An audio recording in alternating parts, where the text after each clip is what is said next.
যদি বলো এখন নিচে নামবো তোর পায়ে ধরবো। আমি মিথ্যা কথা বলছি না রে বাবা। যাদের কলবের চক্ষু খোলা এরা তোর কপালের দিকে তাকাইলে বুঝতে পারে তুই আমল করো না গুনাহ করো। আল্লাহর খাস বান্দা যারা তারা তাকাইলেই বুঝতে পারে। আজকে মোবাইলে কবিরা গুনাহ করার কারণে তোর চেহারার মধ্যে কোনো উজ্জ্বলতা নাই।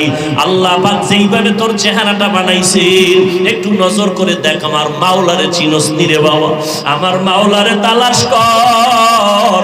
আমার মাওলার মতো দয়ার আর কেউ নাই। এরে বান্দা নজর করিয়া তাকাইয়া দেখ।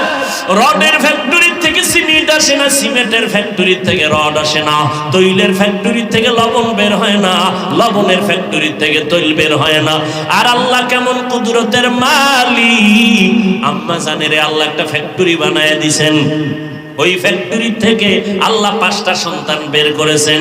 তাকাইয়া দেখ একই ফ্যাক্টরির মাল, 2টা মেয়ে 3টা ছেলে, 3টা মেয়ে 2টা ছেলে, এইভাবে আল্লাহ বানাইলেন।